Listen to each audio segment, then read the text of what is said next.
Hello everyone, welcome to English out YouTube channel.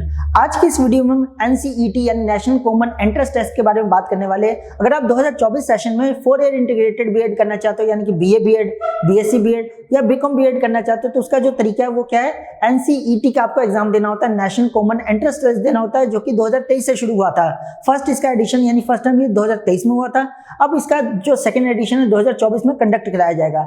यानी कि अगर आपने 12th पास, अगर 2024 में अगर आप 12th पास करने वाले हो या ऑलरेडी अगर आप 12th पास कर चुके हो और आपका सपना जो है आपको टीचिंग के फील्ड में अपना करियर बनाना है, तो आपको आपके लिए सबसे जो बेस्ट ऑप्शन रहेगा 4 ईयर इंटीग्रेटेड बीएड रहता है। तो सबसे अच्छी बात क्या है 4 ईयर इंटीग्रेटेड बीएड की, इसमें आपको 2 डिग्री मिलती है। जैसे कि आपको पता होगा जो न्यू एजुकेशन पॉलिसी लागू की गई हमारे देश में 2020 से, उसके तहत जो ग्रेजुएशन है बाकी जो चीज़ें उसे कई स्टेजेस में डिवाइड कर दिया गया है। तो अगर आप ये जो टीचिंग का ये जो कोर्स कर लोगे 4 ईयर का इंटीग्रेटेड बीएड, तो इससे ये फायदा होता है, जैसे एग्जांपल के तौर पे कोई स्टूडेंट जो उसने बीए बीएड ऑप्ट किया है तो उसे बीए की डिग्री मिल जाएगी एंड देन साथ ही बीएड की भी डिग्री उसे मिल जाएगी। अगर किसी स्टूडेंट ने बीएससी बीएड किया तो उसे बीएससी की भी डिग्री मिल जाएगी और बीएड की भी डिग्री मिल जाएगी। ये सबसे बड़ा एडवांटेज है इस कोर्स का। तो अगर आप 12th पास हो या 2024 में आपकी 12th क्लियर हो जाएगी तो आपके लिए बहुत अच्छा करियर ऑप्शन है अगर आप अपना जो करियर है टीचिंग फील्ड में बनाना चाहते हो। तो आज की वीडियो में हम डिटेल में बात करने वाले एनसीईटी यानी नेशनल कॉमन एंट्रेंस टेस्ट 2024 के एलिजिबिलिटी क्राइटेरिया के बारे में, एग्जामिनेशन पैटर्न के बारे में, उसके अंदर कौन कौन से कॉलेजेस यूनिवर्सिटीज आती है जो कि आपको ये 4 ईयर इंटीग्रेटेड का बीएड जो है ऑफर करती है। देखो सबसे पहली बात, एनसीईटी के बारे में जानने से पहले आपको एनसीटी के बारे में पता होना चाहिए। अब ये एनसीटी क्या है? देखो हमारे देश में जो भी टीचिंग से रिलेटेड कॉलेजेस है, रूल्स रेगुलेशन है, सारी जो चीज़ें उसे ड्राफ्ट करने का, उसे बनाने की सारी जिम्मेदारी किसकी है? National council for teacher education. NCT की फुल फॉर्म क्या है? National council for teacher education. ये जो ऑर्गेनाइजेशन है इसकी पूरी जिम्मेदारी होती है सारे कोर्सेज को डिजाइन करने की। तो 2023 से एनसीटी ने एक नया कोर्स लॉन्च किया एनसीईटी, जिसके तहत वो एंट्रेंस एग्जाम लेती है।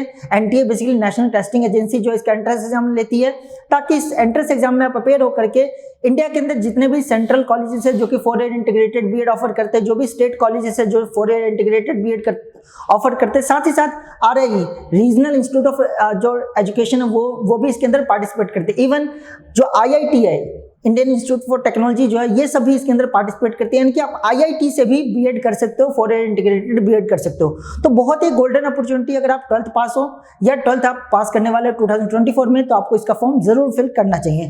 तो एक एक करके डिटेल में डिस्कस कर लेते हैं। देखो सबसे पहले हम बात करते हैं इसके अंदर कौन कौन से कॉलेजेस हैं जिन्होंने लास्ट ईयर पार्टिसिपेट किया था। देखो लास्ट ईयर की बात करें तो लास्ट ईयर फर्स्ट टाइम ये एग्जाम कंडक्ट कराया गया था, तो इतने सारे कॉलेजेस इसके अंदर पार्टिसिपेट नहीं किए थे। इतने सारे कॉलेजेस ने लास्ट ईयर की बात करें तो सिर्फ और सिर्फ 42 कॉलेजेस ने इसके अंदर पार्टिसिपेट किया था।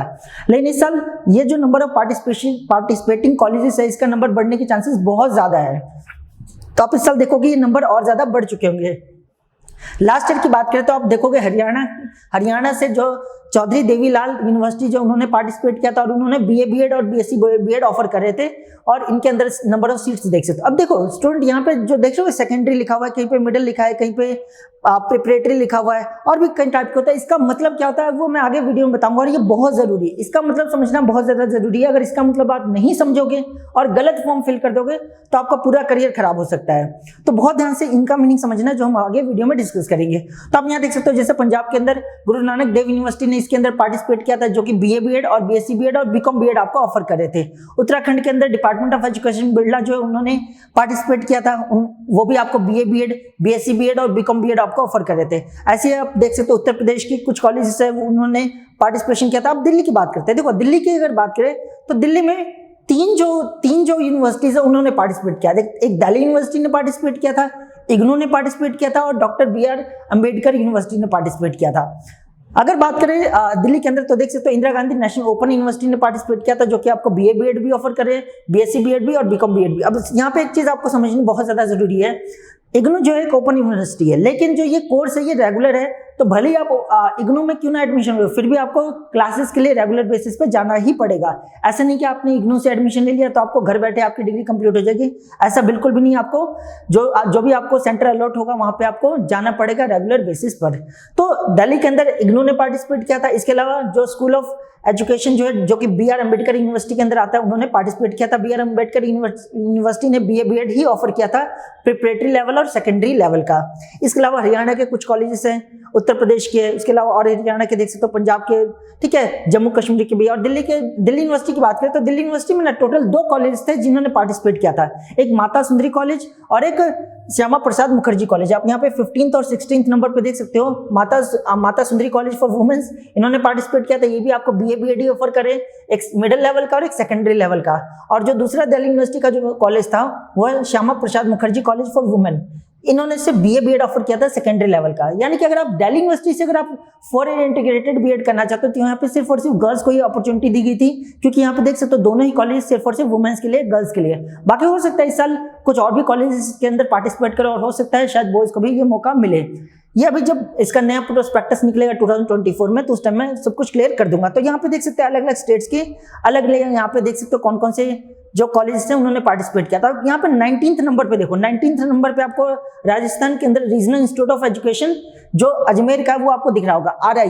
देखो RI के बारे में अगर आपको नहीं पता तो मैं क्लियर कर दूं, RI जो है सबसे बढ़िया इंस्टीट्यूट माना जाता है जो BEd का कोर्स आपको ऑफर करती है। कुछ बच्चे सोचते हैं कि दिल्ली यूनिवर्सिटी बहुत अच्छा है, BHU से BEd करना बहुत अच्छा है, या इस यूनिवर्सिटी से BEd करना बहुत अच्छा है, लेकिन अगर स्टैट्स को देखो या डाटा को देखो तो सबसे जो बेस्ट माना जाता है वो RI को माना जाता है, रीजनल इंस्टीट्यूट ऑफ एजुकेशन को माना जाता है। हमारे देश में अलग अलग जोनल वाइज टोटल 5 RI है, उनमें से 2 RI ने इसके अंदर पार्टिसिपेट किया था। तो अगर आप RI से BEd करते हो तो इसके लिए तो आपकी BEd की वैल्यू बहुत बहुत बहुत ज्यादा हो जाती है और आपकी जो प्लेसमेंट है वो बहुत अच्छी जगह पर लगती है। तो मेरा पर्सनली मानना है कि दिल्ली यूनिवर्सिटी या BHU से पहले आपको जो प्रेफरेंस है RI को देना चाहिए कभी भी अगर आप BEd करने जा रहे हो तो यहाँ पे देख सकते हो RI है आपका यहाँ पे। उसके अलावा जो महाराष्ट्र के कुछ कॉलेजेस ने पार्टिसिपेट किया था, मध्य प्रदेश के, ठीक है। तो ऐसे करके आप बहुत सारे देख सकते हो। यहाँ पे आपको मैं IIT भी दिखा देता हूँ, IIT ने भी, NIT ने भी पार्टिसिपेट किया था। जैसे त्रिपुरा की जो नेशनल इंस्टीट्यूट ऑफ टेक्नोलॉजी यानी कि NIT ने भी पार्टिसिपेट किया था।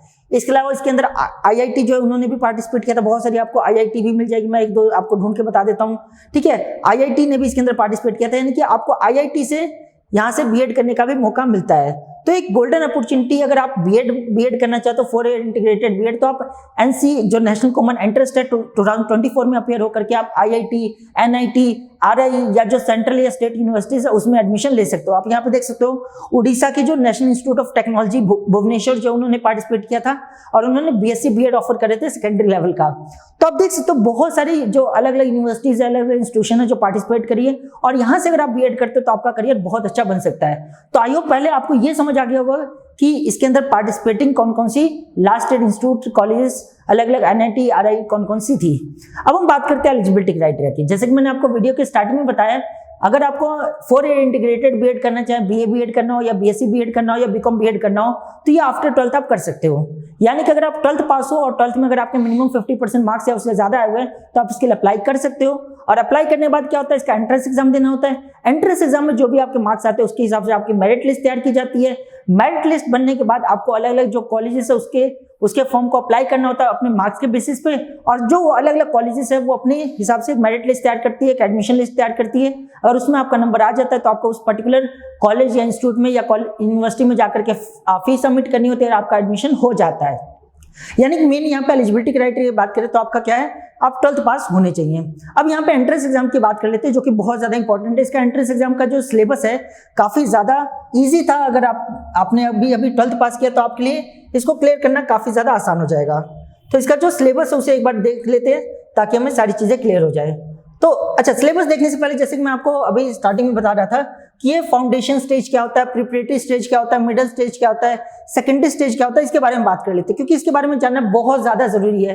अगर आप ये गलत चूज कर लोगे तो बहुत ज्यादा प्रॉब्लम हो सकती है आगे जाकर के। आप जब BEd कर लोगे तो आपको बहुत ज्यादा प्रॉब्लम हो जाएगी। देखो, आपको समझना पड़ेगा, अगर आप फाउंडेशन स्टेज सेलेक्ट करो इसका मतलब क्या है कि आप चाहते हो कि आप जो ग्रेड 2 है यानी प्री स्कूल से लेके ग्रेड 2 के बच्चों को पढ़ाने के लिए आपको ट्रेन किया जाएगा। अगर आप फाउंडेशन स्टेज में स्पेशलाइजेशन करते हो तो आपको किस क्लास को पढ़ाने के लिए ट्रेन किया जाएगा, प्री स्कूल से लेकर 2nd ग्रेड तक के बच्चों को पढ़ाने के लिए ट्रेन किया जाएगा। वही अगर आप प्रिपरेटरी स्टेज स्पेशलाइजेशन करते हो तो उस केस में आपको 3rd to 5th क्लास को पढ़ाने के लिए आपको ट्रेन किया जाएगा।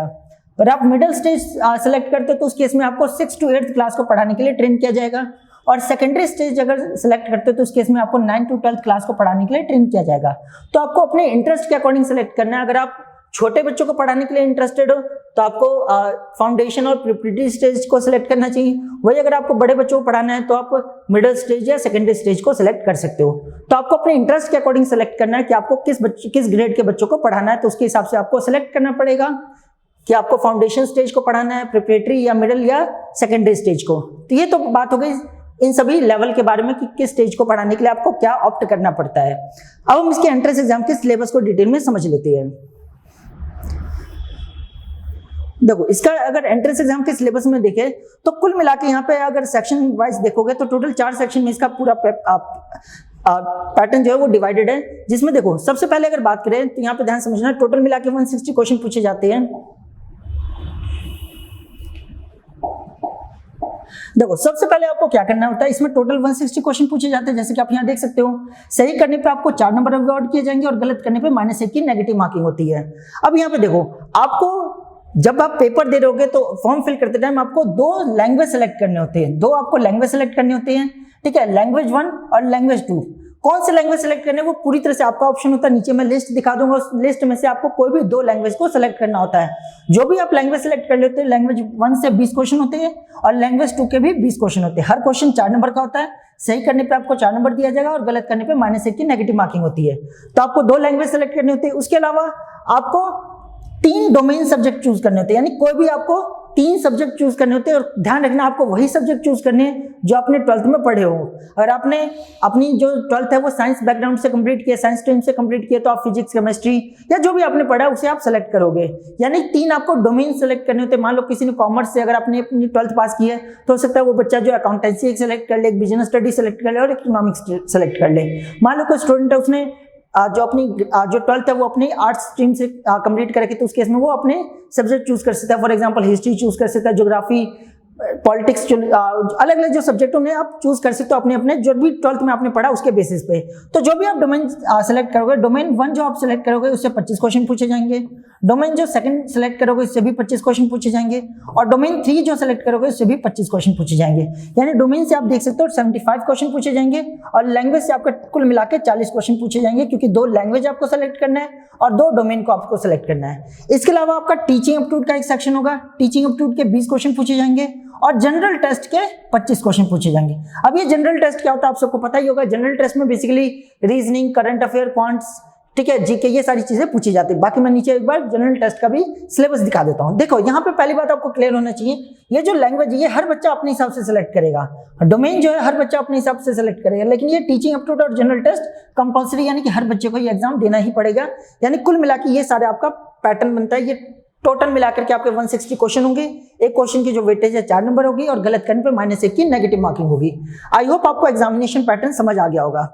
अब हम बात कर लेते हैं कि कौन कौन से आप लैंग्वेज सेलेक्ट कर सकते हो। तो यहाँ पे आप पूरी लिस्ट देख सकते हो। इनमें से आपको कोई भी सिलेक्ट कर सकते हो, जैसे इंग्लिश सेलेक्ट कर सकते हो, हिंदी, असमी, बंगाली, गुजराती, कन्नड़, ठीक है, इनमें से आप कोई भी लैंग्वेज सेलेक्ट कर सकते हो। देख सकते हो इतनी लंबी चौड़ी लिस्ट दे रखी है, आप इनमें से कोई भी 2 लैंग्वेज आपको सेलेक्ट करना होता है। देन नीचे आप देख सकते हो ये डोमेन के सब्जेक्ट दे रखे हैं। इन डोमेन के जो सब्जेक्ट यहाँ से स्टार्ट है 301 से स्टार्ट है, तो इनमें से कोई भी आप डोमेन के सब्जेक्ट चूज कर सकते हो और इसमें से आपको कोई 3 डोमेन के सब्जेक्ट चूज करने हैं। जैसे सबसे ऊपर आप देख सकते हो अकाउंटेंसी है, एग्रीकल्चर है, ठीक है, ऐसे करके बहुत सारे सब्जेक्ट है। जैसे आप नीचे पूरी लिस्ट देख सकते हो, ये पूरा लंबी चौड़ी लिस्ट है। 305 से ये लिस्ट शुरू हुई थी, 301 से ये लिस्ट स्टार्ट हुई थी और ये लिस्ट जो है 326 तक जाती है। तो इनमें से कोई भी आपको 3 जो डोमेन है वो सिलेक्ट करना होता है और जो ऊपर मैंने दिखाया था उसमें से 2 लैंग्वेज सिलेक्ट करना होता है। और इसके अलावा आपका टीचिंग एप्टीट्यूड का टेस्ट होता है और जनरल टेस्ट का एग्जाम होता है। क्लियर है यहाँ तक? अगर बात करें जनरल टेस्ट में क्या क्या पूछा जाता है, तो आप यहाँ पे देख सकते हो। जनरल टेस्ट में आपका जनरल नॉलेज पूछा जाएगा, करंट अफेयर के क्वेश्चन होंगे, जनरल मेंटल एबिलिटी के क्वेश्चन होंगे, न्यूमेरिकल एबिलिटी यानी रीजनिंग के क्वेश्चन होंगे, क्वांटिटेटिव रीजनिंग के क्वेश्चन होंगे, जो मैथमेटिकल कॉन्सेप्ट होंगे यानी जो क्वांट्स के क्वेश्चन पूछे जाएंगे, ठीक है, लॉजिकल रीजनिंग, ये सारी चीजें पूछी जाती है। यानी कि वही quants, reasoning, GK, current affair, यही सारी चीजें आपसे पूछी जाएगी। यानी बिल्कुल सिंपल से सिलेबस है जनरल टेस्ट का। तो आई होप आपको जो इसका एंट्रेंस एग्जाम का सिलेबस है वो समझ आ गया होगा। अब हम बात कर लेते हैं इसका फॉर्म कैसे फिल किया जाता है। देखो, अगर लास्ट ईयर की बात करें 2023 की, तो 2023 में इसका जो फॉर्म है जून के मंथ में रिलीज हुआ था। मोस्ट प्रोबेबली इस साल इतना लेट नहीं आने वाला है। इस साल आप एज्यूम कर सकते हो इसका जो फॉर्म है मोस्ट प्रोबेबली अप्रैल के मंथ तक आ जाएगा। जैसे आपके 12th के एग्जाम कंप्लीट होंगे, आप इसका फॉर्म एक्सपेक्ट कर सकते हो इसका रिलीज हो जाएगा। जो फॉर्म रिलीज होगा उसके बाद आपको ऑनलाइन अप्लाई करना होता है, अपने आप को रजिस्टर्ड करना पड़ता है। रजिस्टर्ड करते टाइम आपको कुछ फी पे करनी पड़ती है। अगर रजिस्ट्रेशन फीस की बात करें तो लास्ट ईयर जो था, जो 2023 में जो फीस लगी थी 1000 आपकी रजिस्ट्रेशन फीस थी। अगर आप जनरल कैटेगरी से बिलोंग करते हो तो आपको 1000 रुपये रजिस्ट्रेशन फीस पे करनी पड़ती थी। एक बार मैं आपको पूरा फीस दिखा देता हूँ कि कितनी फीस है। बाकी रही बात ये पूरा कोर्स करने की क्या फीस है, तो हर कॉलेज की अलग अलग फीस है, तो वो कॉलेज टू कॉलेज वेरी करेगा। बट सारी ही सेंट्रल यूनिवर्सिटीज के अंदर आती है तो इनकी फीस बहुत ज्यादा हाई नहीं होती, काफी कम होती है, जो कि आप इजीली अफोर्ड कर सकते हो। बाकी फॉर्म कैसे फिल करना है उसके लिए आप NCET की वेबसाइट जो है उनके ऊपर जाकर के आप इसका फॉर्म जब भी आता है टाइम टू टाइम आप विजिट करके चेक कर सकते हो। बाकी जैसे ही इसका फॉर्म रिलीज होगा हम उसके ऊपर एक डेडिकेटेड वीडियो बना करके रिलीज कर देंगे। मैं आपको एक बार एग्जामिनेशन जो फीस लगी थी उसके बारे में एक बार दिखा देता हूँ। यहाँ पे देख सकते हो जो इसका पूरा सिलेबस सब कुछ आपको सारी इन्फॉर्मेशन जो NCET.samarth.ac.in इस वेबसाइट पे आपको पूरी इसकी इन्फॉर्मेशन मिल जाएगी। क्लियर है यहाँ तक? और देखो यहाँ पे आप देख सकते हो, अगर आप जनरल कैटेगरी से बिलोंग करते हो तो आपको 1200 रजिस्ट्रेशन फीस थी। ओबीसी कैंडिडेट के लिए 1000 फीस थी। और अगर बात करें SC ST PWD या थर्ड जेंडर से बिलोंग करते हो तो उसमें इस केस में 650 फीस थी। और इसका जो फॉर्म है जैसे मैंने आपको बताया जून के मंथ में रिलीज हो गया था, और इसका जो एग्जाम हुआ था 2023 में 9 अगस्त को इसका एग्जाम कंडक्ट कराया गया था। इस साल मैं दोबारा रिपीट कर दूं, मोस्ट प्रोबेबली अप्रैल के मंथ में इसका फॉर्म रिलीज हो जाएगा और आमतौर पर इसका जून के मंथ में इसका एग्जाम कंडक्ट करा लिया जाएगा। तो आपके पास उतना ज्यादा टाइम नहीं है, बहुत ही कम टाइम है। आप अभी से प्रिपरेशन करना स्टार्ट करोगे तब आप कह सकते हो कि आपका शॉर्ट सिलेक्शन आपके डिजायरेबल कॉलेज में हो जाएगा। तो आई होप आपको NCET के बारे में कंप्लीट इन्फॉर्मेशन मिल गई होगी कि अगर आपको 4 ईयर इंटीग्रेटेड बीएड करना है तो उसका क्या प्रोसीजर है, NCET 2024 क्या है, कैसे उसमें एडमिशन लेना है, क्या एलिजिबिलिटी क्राइटेरिया है, क्या एंट्रेंस एग्जाम का पैटर्न, कौन कौन से कॉलेजेस या इंस्टीट्यूट है उसके अंदर पार्टिसिपेट कर रहे हैं। तो यहाँ पे मैंने सारी इन्फॉर्मेशन डिस्कस कर ली। फिर भी अगर कोई इन्फॉर्मेशन छूट गया हो या माइंड में कोई भी कंफ्यूजन रह गई हो तो आप कमेंट बॉक्स में पूछ सकते हो। बाकी ऐसी इन्फॉर्मेटिव वीडियो के लिए हमारे चैनल को सब्सक्राइब कर सकते हो। Thank you.